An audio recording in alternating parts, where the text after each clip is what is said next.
May I come in, sir? Yes, please come. Good evening, sir. Good evening. Please have a seat. You are Devendra Prakash Meena. जी sir. आपका medium interview का हिंदी है English है? जी sir, Hindi. Hindi है. तो देवेंद्र, हम सब लोग वैक्सीनेटेड भी हैं और आपसे 12 फीट की दूरी पे भी हैं. आप चाहें तो मास्क हटा सकते हैं. जी सर, थैंक यू. आपको भी कोविड हुआ तो नहीं? नहीं सर, मैंने वैक्सीन लगवा रखी है दोनों लगवा रखी. कौन सी? कोवैक्सीन. तो कोवैक्सीन दोनों लगवाने से क्या ये गारंटी है कि कोविड कभी नहीं होगा? नहीं सर, हो सकता है. क्यों हो सकता है? फिर वैक्सीन का फ़ायदा क्या हुआ? सर, वैक्सीन जीवन रक्षक के रूप में उपयोग की जाती है. उससे पहले से हमारे शरीर में एंटीबॉडी होती है तो उतना सीवियर नुकसान नहीं होता. और जो एफिकेसी रेट होती है, एफिकेसी रेट कैसे निकालते हैं कि होगा नहीं कोविड या होगा तो हॉस्पिटल नहीं जाएंगे, माइल्ड होगा? क्या फार्मूला उसका होता है? सर, फार्मूला तो नहीं पता. नहीं, फार्मूला नहीं, मेरा मतलब फार्मूला नहीं जानना चाह रहा आपसे. एफिकेसी का मतलब क्या होता है बेसिकली? सर, जहाँ तक मेरा अनुमान है, जो कोविड हो सकता है लेकिन हॉस्पिटल में जाने के चांसेस कम होते हैं इससे. और जो दोनों वैक्सीन इंडिया में चल रही हैं इस समय, तीनों बल्कि स्पुतनिक भी, जी सर, फाइजर भी आ गई है इस बीच में शायद ना, परमिशन मिल गई है ना? हाँ जी सर. तो इन चारों वैक्सीन की जो टेक्नोलॉजी है उसका अंतर बता सकते हैं? जी सर. हाँ बताइए. सर, जो कोवैक्सीन है वो निष्क्रिय वायरस के द्वारा बनाई गई है, जबकि कोविशील्ड है वो एस्ट्राजेनेका की जो वैक्सीन है वो एडिनोवेक्टर के स्पाइक प्रोटीन से बनाई गई है. एडिनोवेक्टर के स्पाइक प्रोटीन से. जी सर. लेकिन मारना तो कोविड के वायरस को है. सर, वो एडिनोवेक्टर का जो प्रोटीन है वो केवल एक मार्क जैसे, सॉरी सर मैं टर्मिनोलॉजी का यूज नहीं कर पाऊँ, नाम याद नहीं कर पा रहा. स्पुतनिक कैसे बनी है? स्पुतनिक भी सर जो एक तरह से एडिनोवेक्टर से बनाई गई है. ठीक है, सेम. और ये फाइजर है सर, वो mRNA बेस्ड वैक्सीन है. अच्छा, इसका क्या मतलब होता है? सर, मैसेंजर RNA एक तरह से जो कोविड के जो वायरस है उसके जो सिम्टम्स है उनको एक कोड के रूप में ले जाएगा कोशिका में. वो उस कोड को पढ़ के और उस पर हमारे एंटीबॉडी बना देगा. बहुत बढ़िया, बहुत बढ़िया, वेरी गुड. तो देवेंद्र, एक काम कीजिए, अपना परिचय दीजिए. इस तरह से दीजिए कि हम आपसे सुन के ही आपके बारे में जान लें और हमें आपका डिटेल्ड एप्लीकेशन फॉर्म ना पढ़ना पड़े.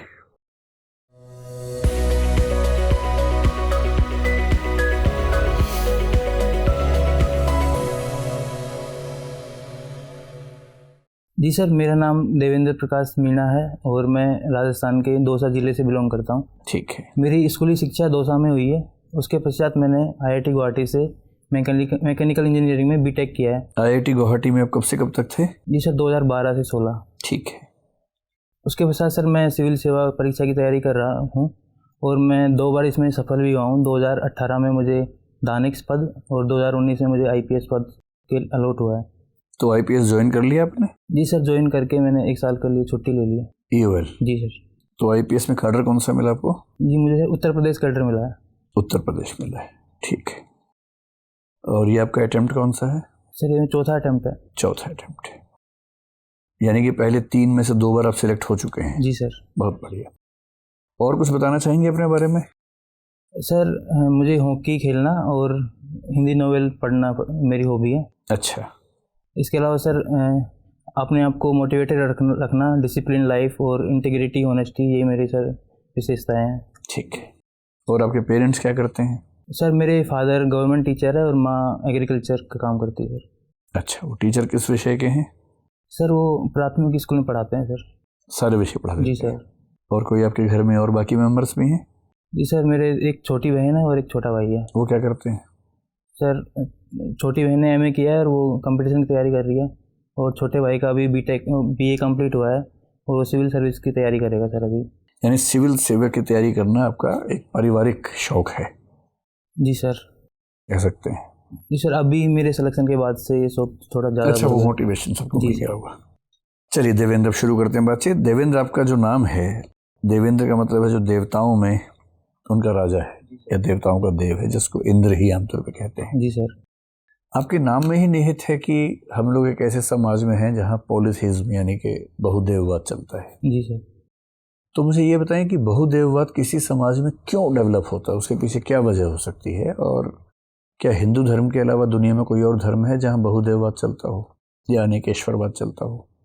सर बहुदेववाद जो हमारी हड़प्पा संस्कृति है, वहाँ पे हम प्रकृति पूजन करते थे। तो प्रकृति में जैसे पृथ्वी के लिए अदिति का, और शूद्रों के देवता थे पूषण थे, और पशुपतिनाथ, इस तरह कई देवताओं की पूजा करते थे सर। वहीं से परंपरा शुरू हुई थी बहुदेववाद की।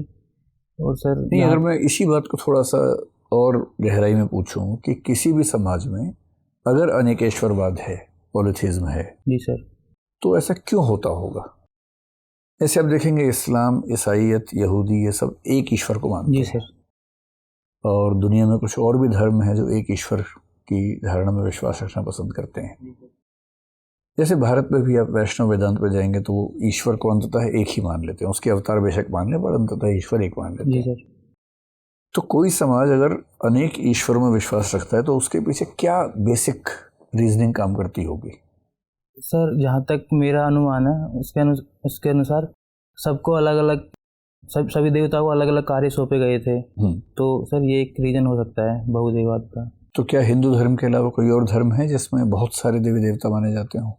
सॉरी सर, ऐसा कहीं पढ़ा नहीं आपने? जी सर। चलिए, और फिर ये बताइए कि जो एक कंसेप्ट है त्रिदेव का हिंदू धर्म में, वो क्या है? सर ब्रह्मा, विष्णु, महेश, इन तीनों को सबसे महत्वपूर्ण देवता माना जाता है। क्या ट्रिनिटी का कंसेप्ट किसी और कल्चर में भी है? ट्रिनिटी का मतलब है तीन दैवीय शक्तियों की धारणा। सॉरी सर, इस संदर्भ में जानकारी नहीं। ऐसा कभी सुना? ट्रिनिटी कॉलेज कहीं सुना हो? सॉरी सर, ऐसा नहीं सुना, कोई बात नहीं, ठीक है। हिंदी साहित्य आपका विषय है, मुझे सिर्फ एक बात बताएं कि पहले के ज़माने में सब बातें कविताओं में लिखी जाती थी। जी सर। आधुनिक काल आया तो उसमें अचानक कहते गद्य का विस्फोट हुआ। जी सर। तो गद्य का विस्फोट क्यों हुआ, विकास क्यों नहीं हुआ? मतलब सरल प्रश्न है कि आधुनिक काल में अचानक गद्य इतना तेज क्यों हो गया, इतना ज़्यादा क्यों हो गया? सर एक तो प्रिंटिंग प्रेस का विकास हुआ, उससे लोगों तक जो साहित्य था वो पहुंचा, लोग पढ़ने में रुचि दिखाई। प्रिंटिंग प्रेस तो कविता भी छाप सकती है। जी सर। प्रिंटिंग प्रेस कब कहती है कि मैं उपन्यास छापूंगी? उससे कविता छपवा लीजिए। एक सर हिंदी साहित्य के विकास में सर मुंशी प्रेमचंद जी का योगदान काफ़ी है। उन्होंने उपन्यास और कहानी में इतना योगदान दिया, तो गद्य लेखन वहाँ से एक विस्फोट के रूप में उभरा। ठीक है। और सॉरी सर, मैं बाकी रीजन याद नहीं कर पा रहा हूँ। सर आप पूछिए। जी देवेंद्र, आप तो आईपीएस अधिकारी। जी सर। और आईआईटी गुवाहाटी से आप पढ़कर आए। जी सर। फिलहाल जो मुख्य समाचार असम से आ रहे हैं, एक आईपीएस अधिकारी होने के नाते आप हमारे लिए उनका कुछ विश्लेषण कर सकते होंगे।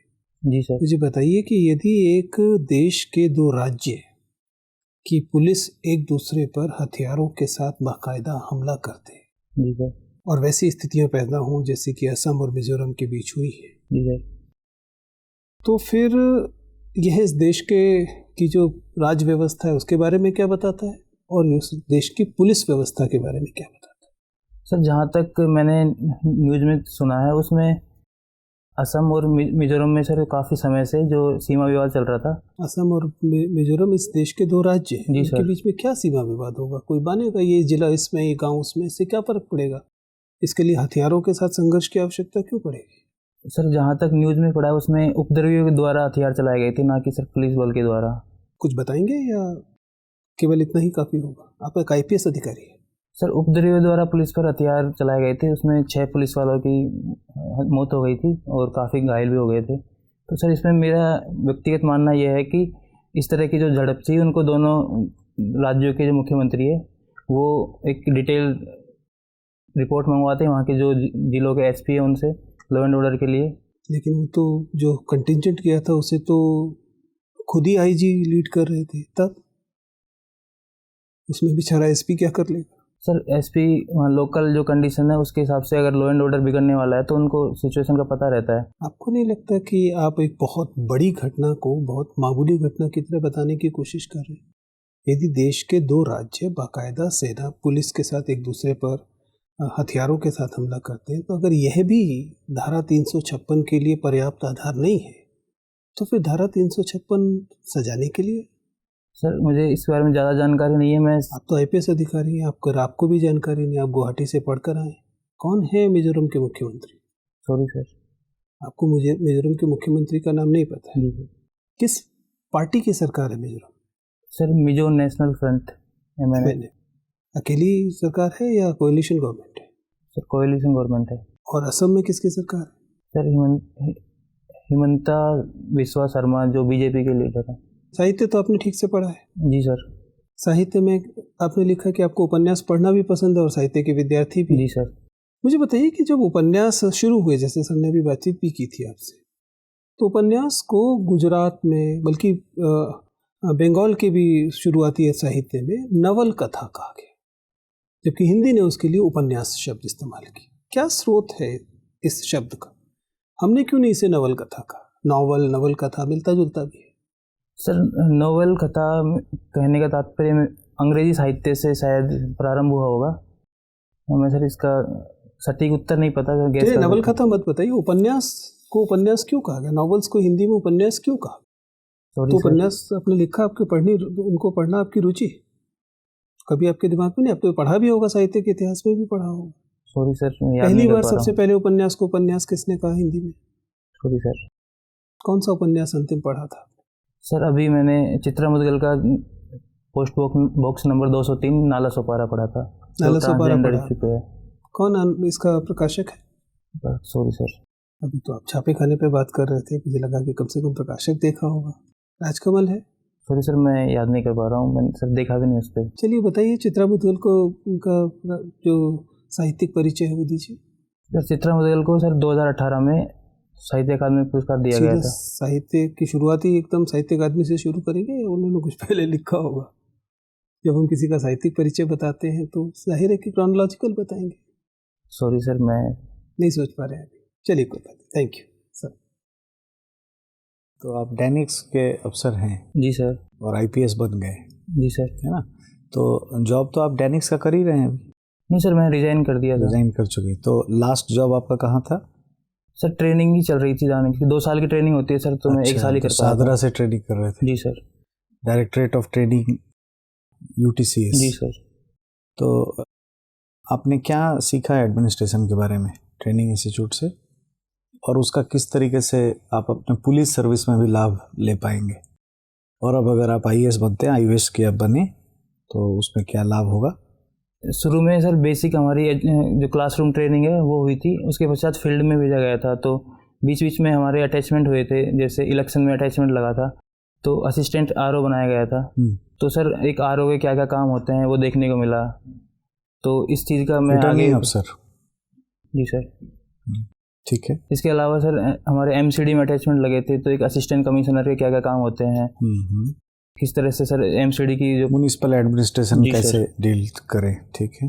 और सर लास्ट में सर हमारे जो दिल्ली जल बोर्ड है उसमें अटैचमेंट लगा था, तो दिल्ली में जो जल की सप्लाई है वो किस तरह से होती है, वो सब चीज़। क्या कारण है कि जल बोर्ड का अभी तक जो है प्राइवेटाइजेशन नहीं किया गया, हम पब्लिक प्राइवेट पार्टनरशिप पे काम नहीं करते? जैसे इलेक्ट्रिसिटी में कॉर्पोरेटाइजेशन हमने किया, PPP मॉडल पे काम किया, जल बोर्ड को ऐसा क्यों नहीं किया?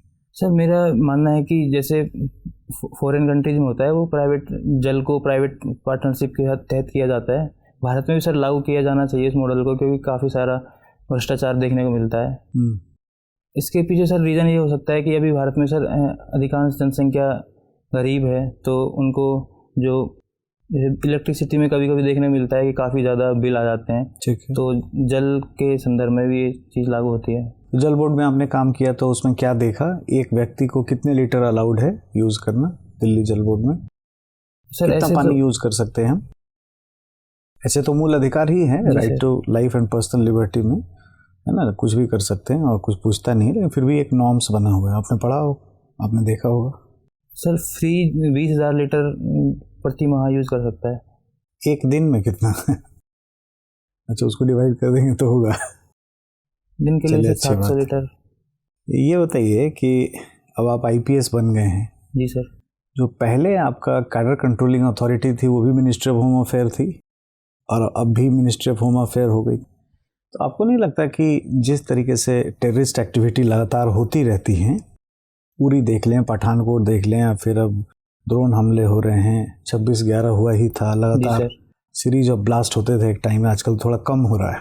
जी सर। तो आपको नहीं लगता कि जो गृह मंत्रालय है वो कई चीज़ों में व्यस्त रहता है, गवर्नर्स के मामले, है ना, होम डिपार्टमेंट देखना, राजभाषा, ये, तो अलग से अब समय आ गया है कि भारत में होमलैंड सिक्योरिटी के लिए कोई मिनिस्ट्री बनाई जाए जो इंटरनल सिक्योरिटी पर फोकस्ड हो।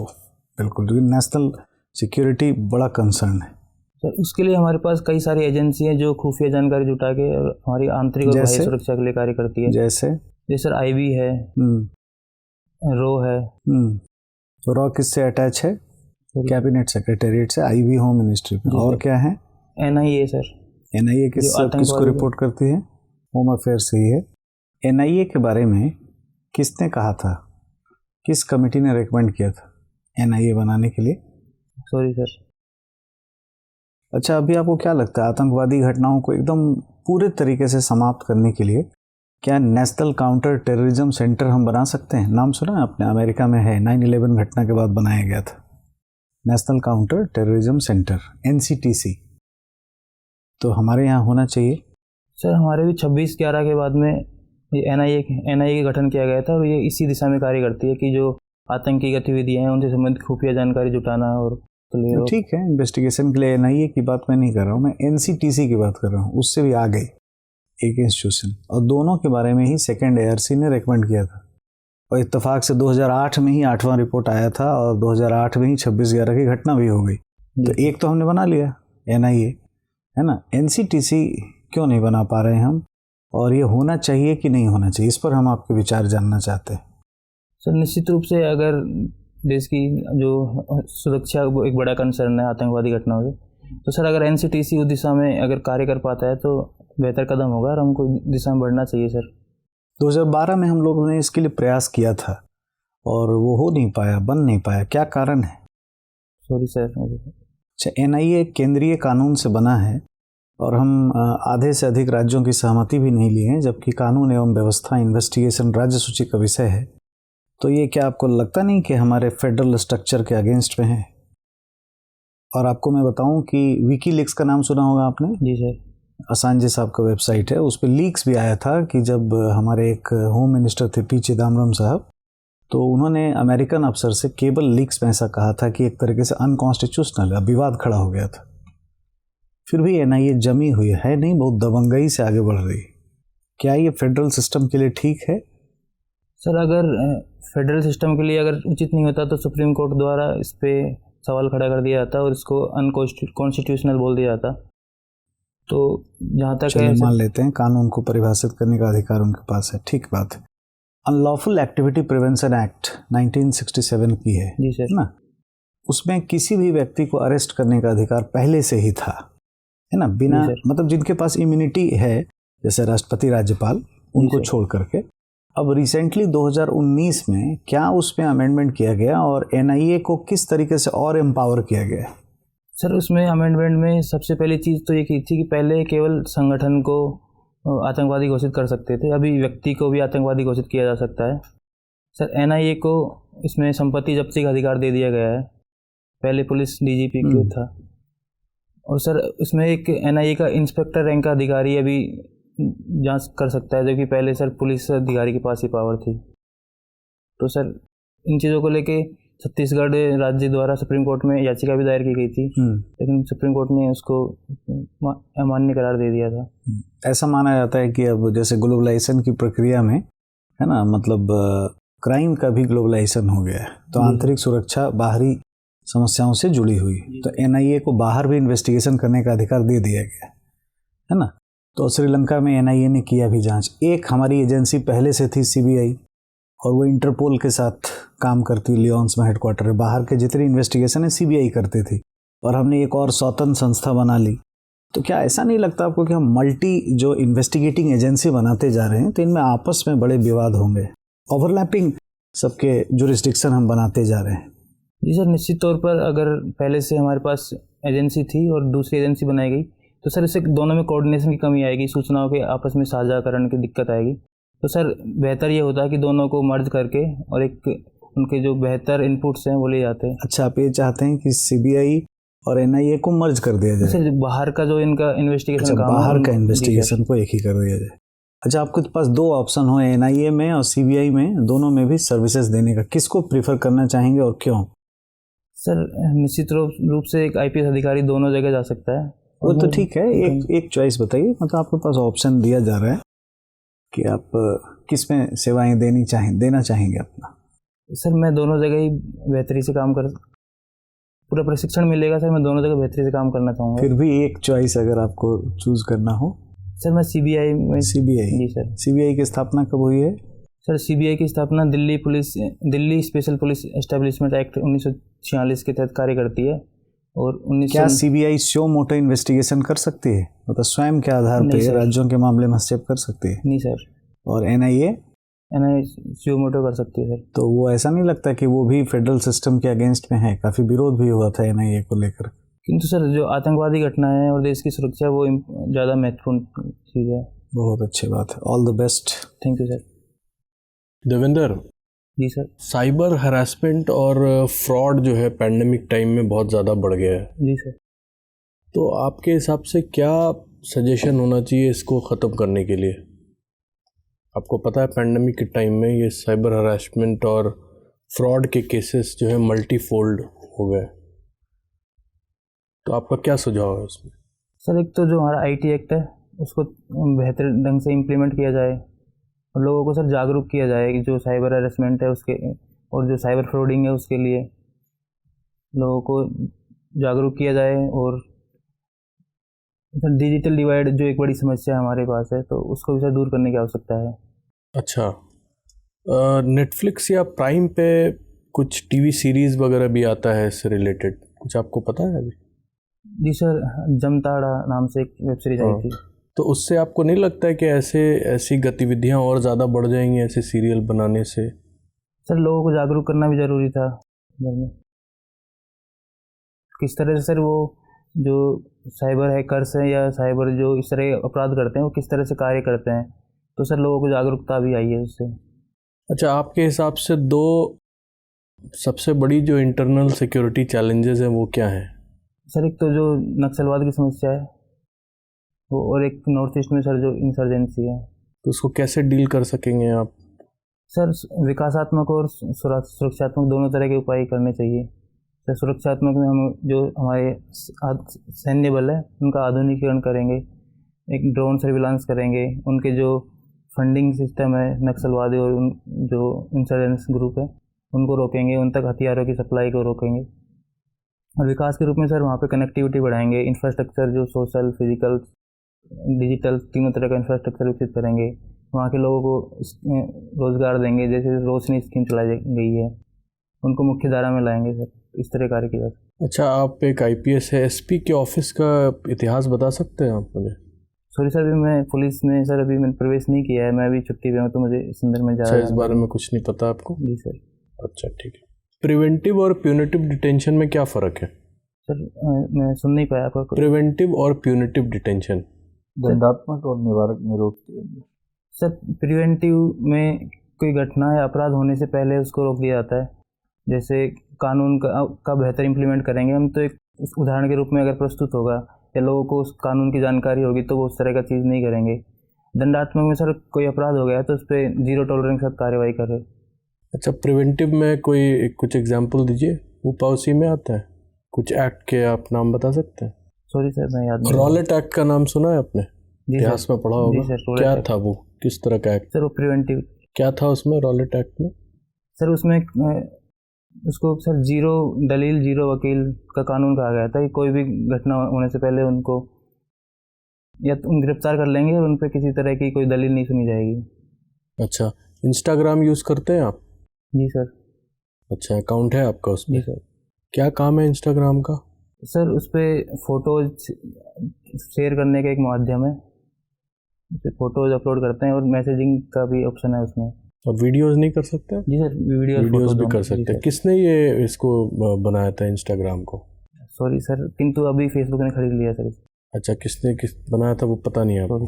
अच्छा ठीक है, ठीक, thank you. Thank you. Devendra Prakash Meena, आप मुझे बता सकते हैं, एक टर्म बहुत ज़्यादा यूज होता है LGBT, सुना है? जी सर। कैसे आइडेंटिफाई करेंगे कौन लेस्बियन है कौन गे है, क्या पैरामीटर्स होते हैं?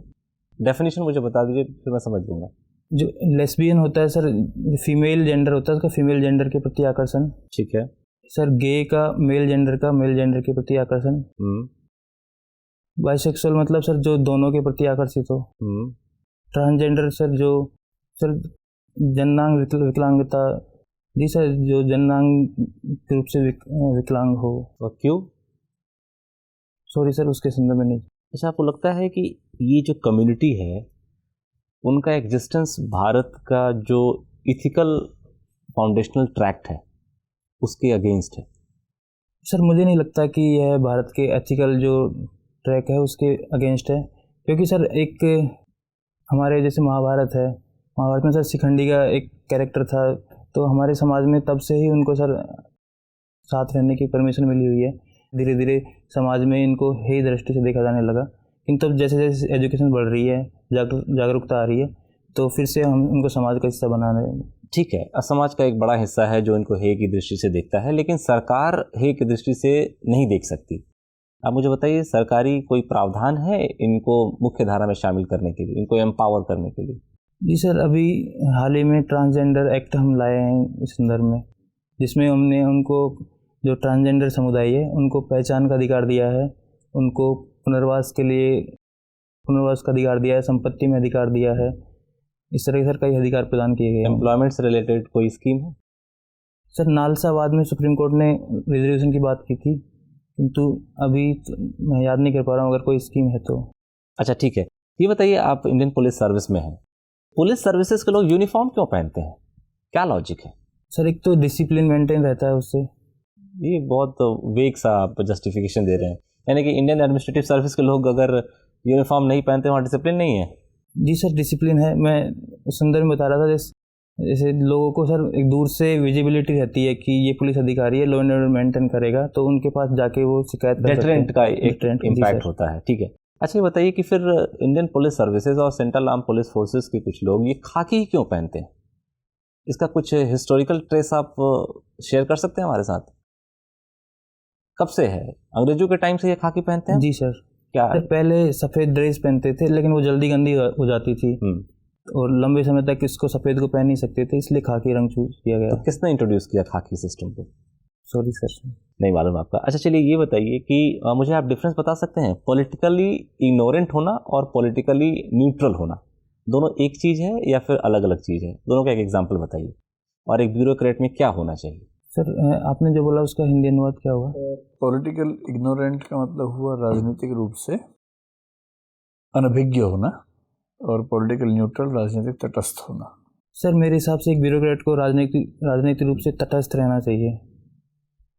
सर राजनीति से अगर अनभिज्ञ रहेगा तो सरकारी पॉलिसी के लिए या किस तरह का उसको सरकार में किस तरह से रहना है, जो एक सिस्टम है उससे परिचित नहीं हो पाएगा।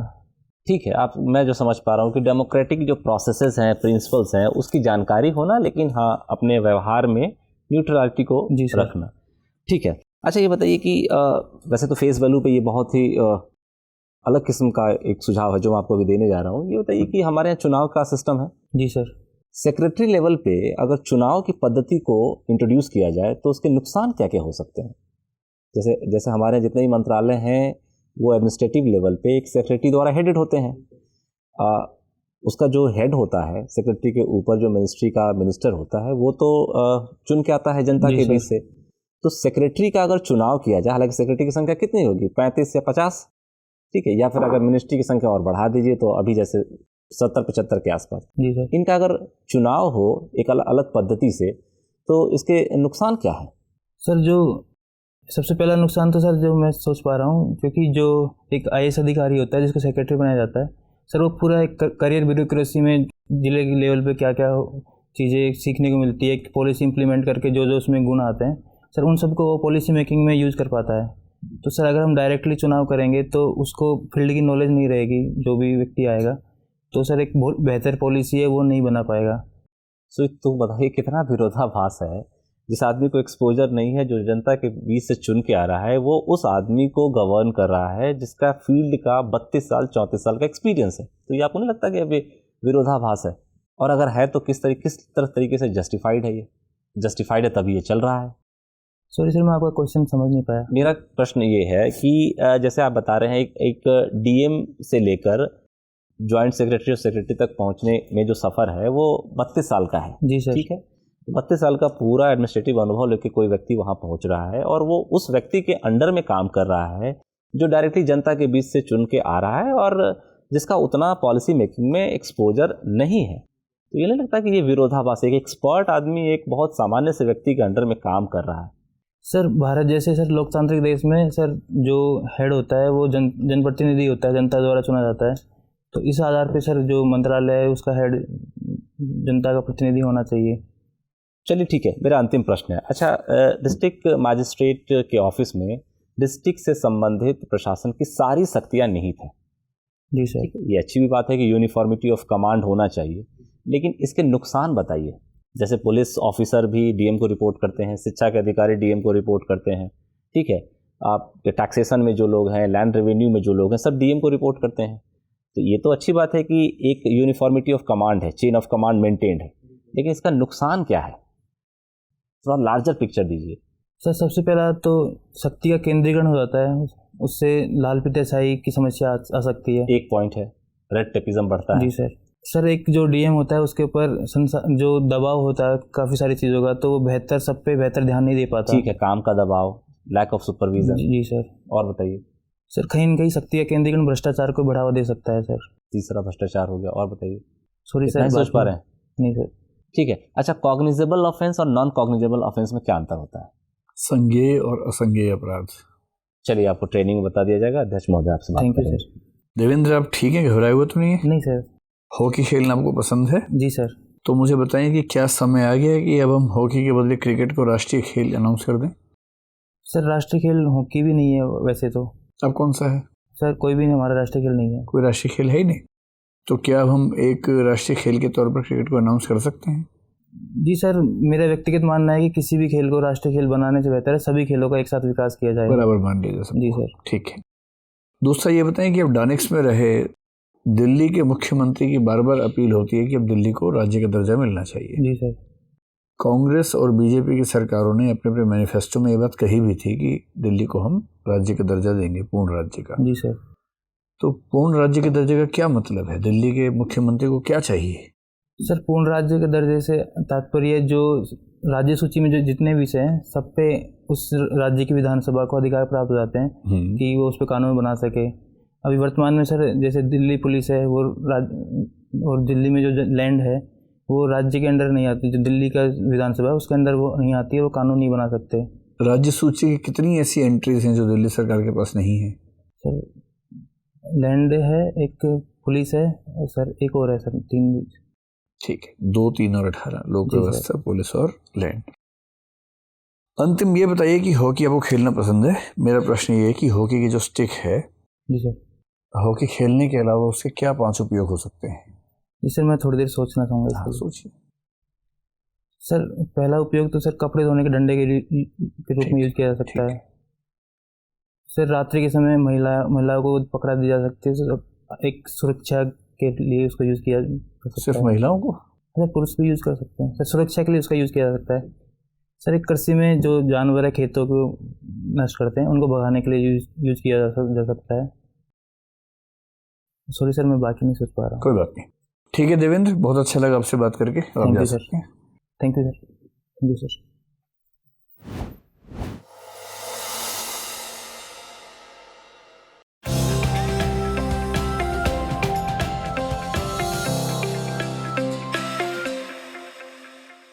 May I come in, sir?